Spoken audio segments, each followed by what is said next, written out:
ഇത് കണ്ടില്ലേ, ഇത് നമ്മുടെ വെണ്ടയ്ക്ക ചെടിയാണ് കേട്ടോ. നേരത്തെ നമ്മുടെ പഴയ വീഡിയോയിലൊക്കെ കാണിച്ചിട്ടുണ്ടായിരുന്ന അതേ ചെടി തന്നെയാണിത്. അതിൻ്റെ കായ്ക്കലൊക്കെ കഴിഞ്ഞു. ഇതാ ഇവിടെയുണ്ട്. കായ്ക്കലൊക്കെ കഴിഞ്ഞപ്പോൾ നമ്മളിതിന് പ്രൂൺ ചെയ്ത് വിട്ടു കേട്ടോ. ഇതാ ഈ കാണുന്ന ചെടികളെല്ലാം പ്രൂൺ ചെയ്തിട്ട് രണ്ടാം പ്രാവശ്യം വന്നിട്ടുള്ള ചെടികളും കായ്കളും ഒക്കെയാണ് കേട്ടോ. നിറയെ കായ്കളും പൂക്കളും ആയിട്ട് വന്നിട്ടുണ്ട്. നമ്മളിത് എന്താ ചെയ്തതെന്ന് പറഞ്ഞാൽ, കായ്ക്കൽ കഴിഞ്ഞപ്പോൾ അവിടെ വെച്ചിട്ട് കട്ട് ചെയ്ത് വിട്ടു. ഇതാണ്ട, ഇതാ ഈ ഭാഗം കണ്ടോ. ഇത് കായ്ക്കൽ കഴിഞ്ഞപ്പോൾ നമ്മൾ ഇവിടെ വെച്ച് കട്ട് ചെയ്ത് വിട്ടു. പിന്നെ ഇവിടെ നിന്ന് തളിർത്ത് വന്നിട്ടുള്ളതാണ് ഈ കുമ്പൻ ചില്ലകളും. ഇതാ ഇതിൽ നോക്കിയേ, ഇതിൽ നിറയെ മുട്ടുകളാണ് കണ്ടോ. അതുപോലെ ഇതാ ഇവിടെ വെച്ച് കട്ട് ചെയ്ത് വിട്ടു. അവിടെ നിന്ന് വന്നിട്ടുള്ളതാണ് ഇത്. ഇതിന്ന് ഈ ഭാഗം കണ്ടില്ലേ, ഇതിൽ നിറയെ മുട്ടും പൂവൊക്കെയാണ്.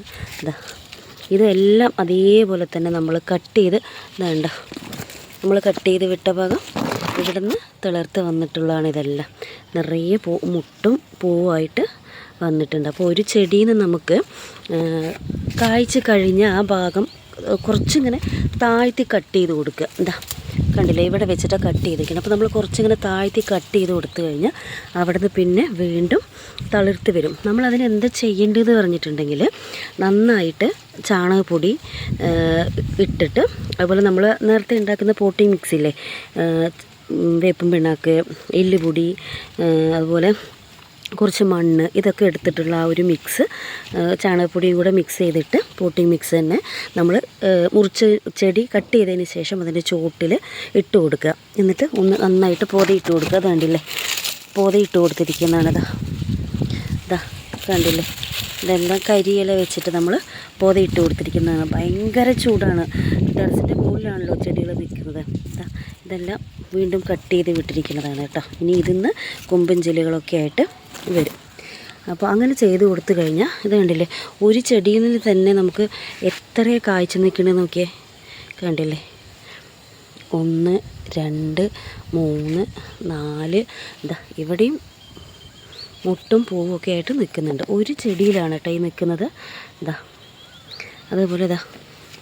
അപ്പോൾ നമ്മൾ കായ്ക്കൽ കഴിഞ്ഞു എന്ന് പറഞ്ഞിട്ട് ആ ചെടി പിഴുത് കളയേണ്ട ആവശ്യമില്ല. ഒരിക്കൽ കൂടി നമുക്കതിനെ നല്ല രീതിയിൽ പരിചരിച്ച് കഴിഞ്ഞാൽ വീണ്ടും നമുക്കതിന്ന് ഇഷ്ടം പോലെ പൂവും കായും കിട്ടും. അത് ഇഷ്ടം പോലെ കായ കിട്ടും കേട്ടോ. അതുപോലെ ഞാൻ പ്രൂൺ ചെയ്ത് വിട്ടിട്ടുള്ള ആനക്കൊമ്പൻ വെണ്ടൻ്റെ തയ്യാണിത് കേട്ടോ. ഇതാ ഞാനിത് ഇവിടെ നിന്നാണ് പ്രൂൺ ചെയ്ത് കൊടുത്തിരിക്കുന്നത്, വെട്ടി വിട്ടിരിക്കുന്നത് കണ്ടില്ലേ. ഇതാ ഇതിലൊക്കെ കായ കിട്ടിയതാണ്. ഇതാ ഈ ഭാഗത്തുനിന്ന്, അതുപോലെ ഇതൊക്കെ നമുക്ക് കായ കിട്ടിയതാണ്. വീണ്ടും ഇതാ പൂവ് വരുന്നുണ്ട്. അതേപോലെ തന്നെ ഇത് കണ്ടില്ലേ. ഇതാ ഒരു ചെടിയാണ് കേട്ടോ, ഇത് ഒറ്റ ചെടിയാണ്. ഇതൊരു ചെടിയാണ്. ഇതിൻ്റെ കായ്ക്കൽ കഴിഞ്ഞപ്പോൾ കടക്കൽ വെച്ചിട്ട് ഇതാ കണ്ടില്ലേ, ഇങ്ങനെ ഒന്ന് കട്ട് ചെയ്ത് കൊടുത്താണ്. ഇപ്പോൾ നോക്കിയേ, ഇതാ നിറയെ പൂവ്, ഓരോതിലും പൂവാണ്. അപ്പോൾ ഇനി മുതലേ നമ്മുടെ അടുക്കളത്തോട്ടത്തിൽ ഉണ്ടാക്കുന്ന വെണ്ടയ്ക്ക ചെടികൾ, അതുപോലെ തന്നെ വഴുതനങ്ങ ചെടിയും, മിക്കവാറും എല്ലാ ചെടികളും ഇതുപോലെ നമ്മൾ പ്രൂൺ ചെയ്ത് വിടുകയാണെങ്കിൽ നമുക്ക് വീണ്ടും ഇതിൽ നിന്ന് ഒരുപാട് കായ്ഫലം കിട്ടും കേട്ടോ. അപ്പോൾ ഇനി മുതൽ നിങ്ങളിങ്ങനെ ഒന്ന് ചെയ്ത് നോക്കിയാൽ മതി.